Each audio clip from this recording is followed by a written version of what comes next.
Sebelum melanjutkan, jangan lupa subscribe dulu, terima kasih. Bab 198, Dunia seharusnya tidak seperti ini.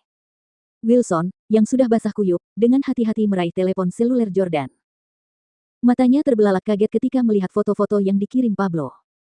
Dia mengulurkan jarinya dan terus memperbesar foto itu untuk memastikan apakah dia benar-benar pacarnya. Ia terus mencoba mencari perbedaan antara wanita dalam foto dan pacarnya, tetapi tidak berhasil. Ia hanya menipu dirinya sendiri. Wanita dalam foto itu tidak diragukan lagi adalah pacarnya. Jadi dia seorang tuan rumah dan bukan asisten toko pakaian. Wilson sangat kesal dan sedih karena dia tidak menyangka pacarnya akan menipunya. Ketika dia melihat kata-kata yang diketik Pablo di bagian bawah, dia langsung menangis. Dia pergi ke hotel. Wilson bekerja di New York City, jadi ia menyewa sebuah apartemen, di mana pacarnya telah tinggal bersamanya selama beberapa bulan terakhir. Tepat pada saat itu, ponsel Wilson berdering, dan itu adalah panggilan dari pacarnya, Lauren Cox. Wilson segera menjawab telepon. "Hai sayang, kamu di mana?" Itu masih suara merdu yang dikenalnya. Wilson tahu tentang masa lalunya, tetapi dia tidak marah. Alasannya adalah, berbeda dengan masa lalunya, dia sangat ingin tahu di mana dia sekarang. Dia ingin tahu apakah dia benar-benar menginap di kamar hotel dan apakah keturunan kaya yang sedang dia tunggu untuk tidur adalah Jordan. Wilson menjawab dengan sangat tenang, "Saya di Sungai Hudson. Ada kapal pesiar yang sangat mewah di sini. Apakah Anda ingin datang dan melihatnya?" Lauren berkata, "Oh, aku sudah melihat beberapa fotonya di Instagram. Aku ingin pergi melihatnya juga, tetapi sahabatku tiba-tiba datang ke New York City untuk mengunjungiku jadi aku akan menginap di hotel bersamanya hari ini. Aku tidak akan kembali. Kamu harus tidur sendiri malam ini." Dia benar-benar pergi ke hotel. Dia bahkan berbohong bahwa dia pergi bersama sahabatnya. "Ngomong-ngomong, apakah uangmu sudah cukup untuk membeli hadiah? Apakah kamu sudah mendapatkan $40.000? Ibu bilang kamu bisa melupakan rencana menikahiku jika kamu tidak bisa memberinya $40.000, lanjut Lauren.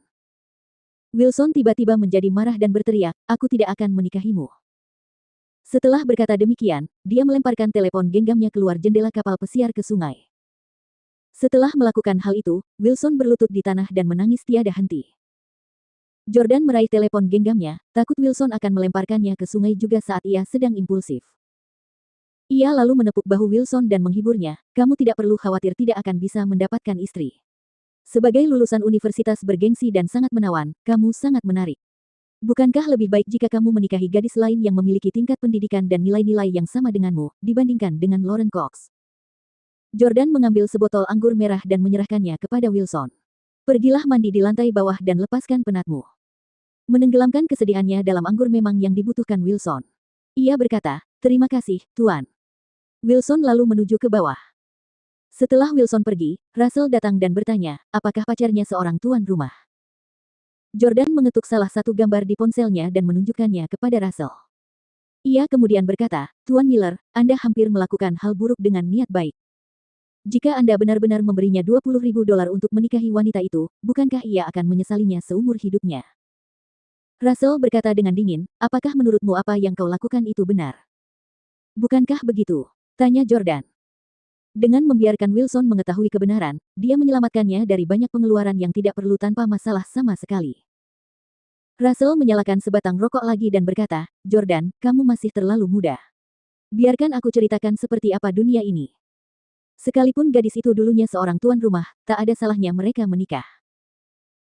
Kau seharusnya bisa tahu bahwa Wilson menyukai gadis cantik, dan anggota keluarganya pasti juga telah memperkenalkan banyak gadis dengan tingkat pendidikan yang sama dengannya, tetapi mengapa dia tidak setuju untuk berkencan dengan mereka?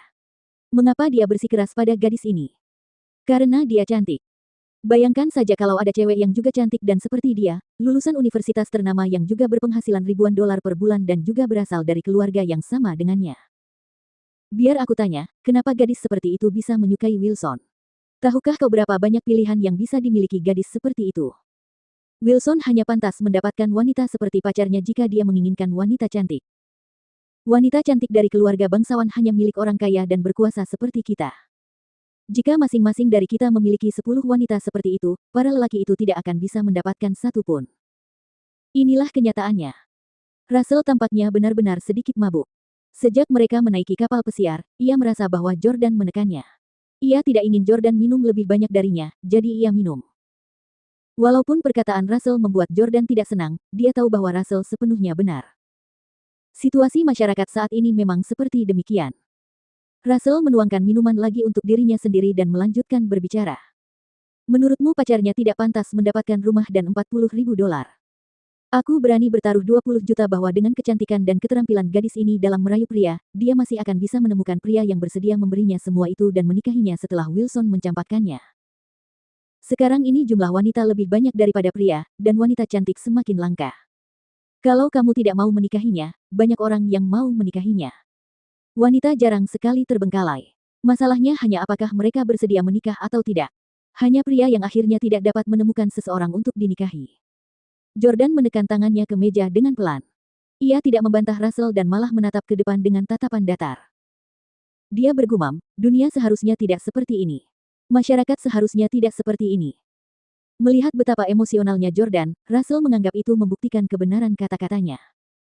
Baru pada saat itulah Russell merendahkan suaranya dan berkata kepada Jordan dari lubuk hatinya, "Nak, kau baru saja bertanya seberapa mampunya aku ketika aku berusia 20 tahun. Seperti Anda, saya tidak punya apa-apa atas nama saya.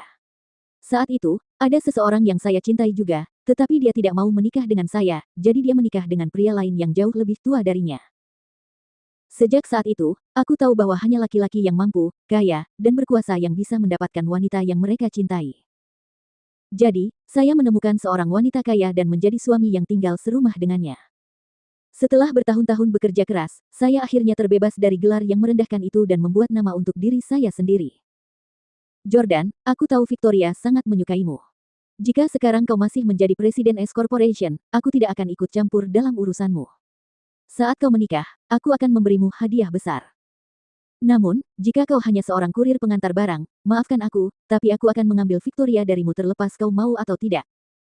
Russell telah mengatakan semua kata-kata yang dimaksudnya dari lubuk hatinya. Namun, Jordan masih menekan tangannya ke meja dan tampak terganggu. Dia bergumam, dunia seharusnya tidak seperti ini.